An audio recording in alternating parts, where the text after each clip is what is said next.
In this video, we would be looking at 5 diagrams that can help you to improve your calculation skills in chess, and overall speaking up to improve your chess level.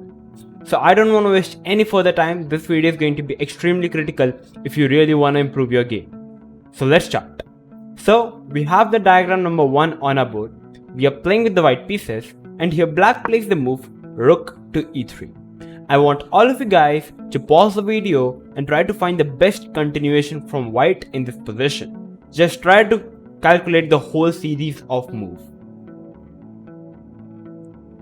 Okay, so one way to calculate is here generally to find some forcing variation. So for example, if you found the move bishop into h7, excellent. The king is kind of forced to capture the bishop, because if the king simply moves, white can even go for grabbing another pawn and white is already winning. So you kind of have to capture, and now we play rook into f7 check. Now you have to calculate, there are two major options for black, king g6 or king g8.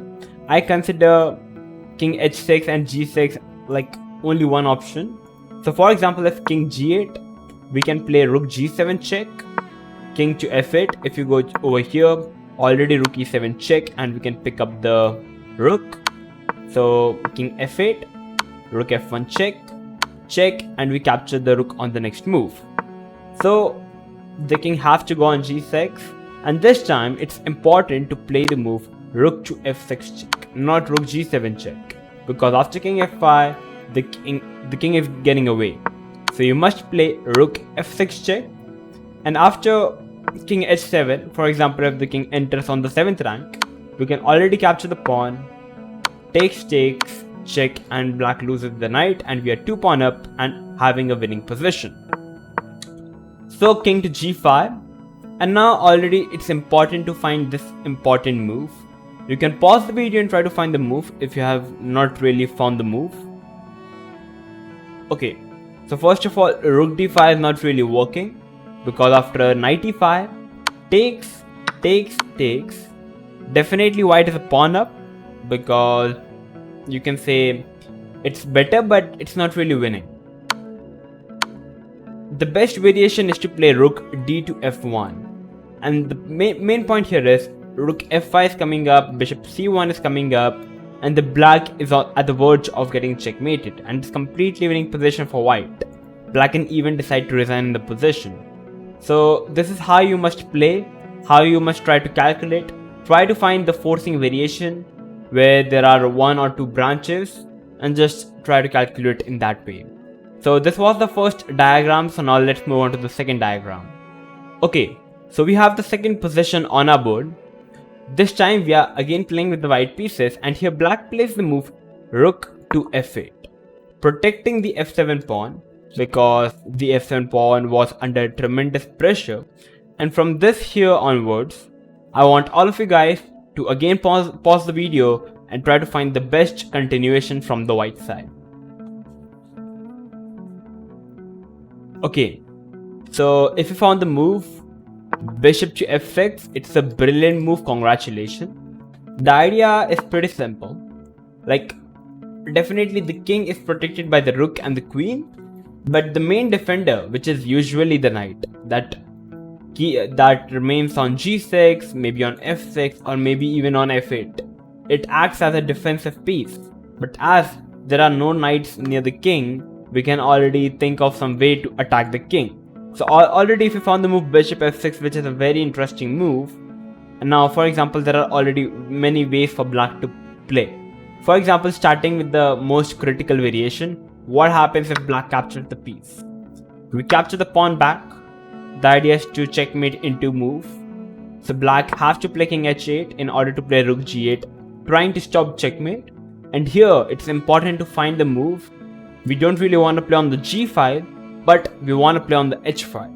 So if you found the move rook to h4, brilliant. The idea is to sacrifice the rook and then play queen h5 check, followed by checkmating on g7. So after rook to h4, black plays queen to e5. And basically the point here is black is taking away the h5 square. Thereafter takes, there are no queen to h5 check. So after queen e5, here's my question. Pause the video and try to tell me queen d3 is winning or queen h3 is winning, because both the idea remains the same. We are attacking the pawn on h7. So pause the video and try to find the move.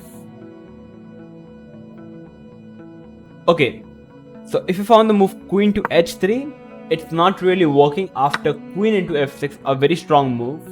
You can't capture the queen because it would be a back rank mate. So after rook h7, king g8, it's better for black because the king is not getting checkmated and now black is a piece up. So that's why queen d3. Basically now queen into h7 is inevitable and it's a mate. So for example h5, queen f3, and now rook h5 is unstoppable, losing a queen and it's a winning position for white. So going back, that's exactly what happens if black captures the bishop. If black plays something else, like knight to d7, we can already sacrifice the bishop and capture on f7, followed by capturing the rook, and it's winning. And if black plays g6, simply pushing up the pawn, here we can already say that white is better because the bishop on f6 is just too strong for black. White can play queen h3, queen h6, and it's already a mate on g7. So this is how you can play this position.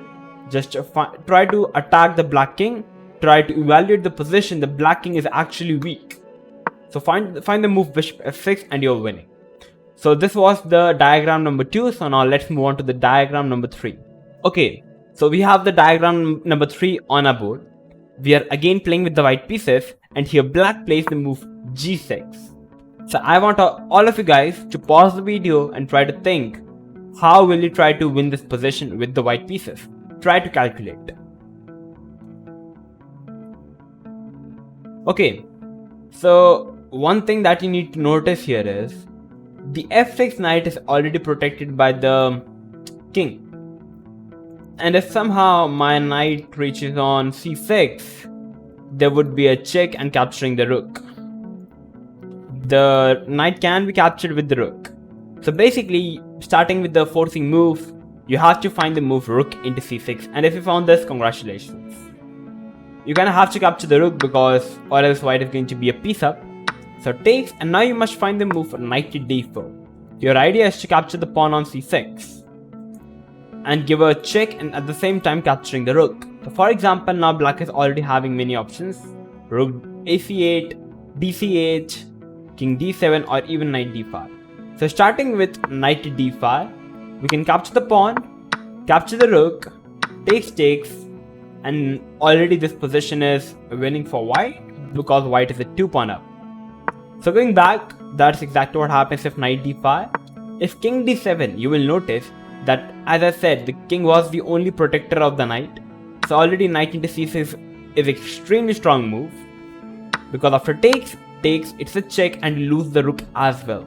And going back a bit, if rook to c6, we can still capture the knight, as after takes, there is bishop f3 in the end of the day and black loses the rook. So going back, that's exactly what happens if king to d7 was played. If rook d to c8, we can play knight into c6 check, takes, and after bishop into f6, if takes, we can capture the rook, and if king to d7, we can capture the rook, bishop f3 check, and again black loses the rook. And if rook a to c8, we can take, and basically white is a pawn up and having at least a better position. So this was the third diagram, a very interesting one. You just need to find starting with some forcing variation. Takes, and after a certain point you are going to see some branches, many options, and then try to calculate each and every option in detail, and soon you will find a winning variation. So this was the third diagram. So now let's move on to the fourth diagram. Okay, so we are playing with the white pieces. We have the fourth diagram on our board, and here black plays the move king to g7. And here I want all of you guys to pause the video and try to think, how will you try to continue the position if you are playing with the white pieces? Okay, so there is already not much for white to do in this position, so many limited options because all the pawns are stuck. If you try to move your queen, already king f7 can turn out to be a bit dangerous for white. So you kind of have to find the move h4, and if it did so, congratulations. After h4, the point here is like black can either go for capturing the pawn or can keep on pushing up the a pawn. For example, if black somehow just keeps on focusing on pushing up the pawn, already h4. And the point here is after a3, there is queen to g6 check, takes because you kind of have to take or you are going to lose the queen. Takes, and surprisingly, not surprisingly, but this is the whole logic. After h into g6, black can't really stop the e7 pawn, and after let's say a2, queen, it's a mate into for black.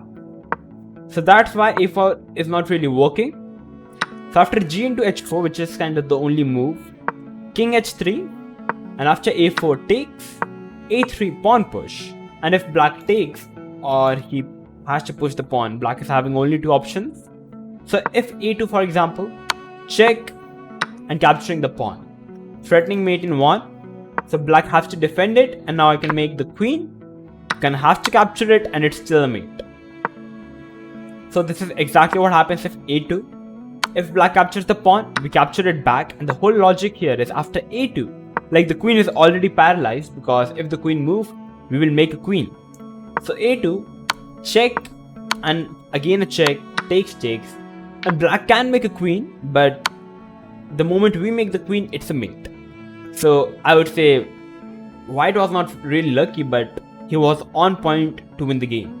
So if you were able to find the move h4, which was kind of obvious move, but you still need to find a lot of series of moves to get a winning position and win the game. So if you did so, congratulations. So this was the fourth diagram. So now finally, let's move on to the last diagram of the day. Okay, so we have the fifth position on our board. This time we are playing with the black pieces, and white plays the move rook a2. And here I want all of you guys to pause the video and try to think, if you are playing with the black pieces, how will you turn this position into a winning game?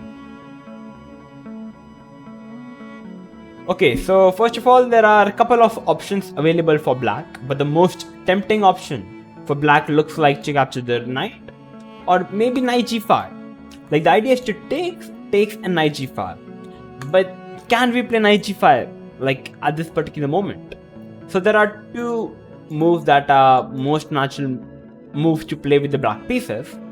So first of all, after rook to a2, if you found the move rook into e5, congratulations. In the game it was knight g5, which was not the best. It is a bad move because after bishop h7 check, king h8, there is a rook h1, which is a very strong move. The whole logic here is after let's say queen h3 check, king g1, first of all there is no mate on f3 because the knight is already covering the square. The queen is hanging, so you are not really having the time to capture the knight. So it's not really working. And after rook h1, if you try to capture the knight in this position, followed by queen h3, knight f3 mate, here white can play simply king g2. Moving the king, you are no longer having the queen into h3 idea. And if you try to capture the bishop, you are losing the rook.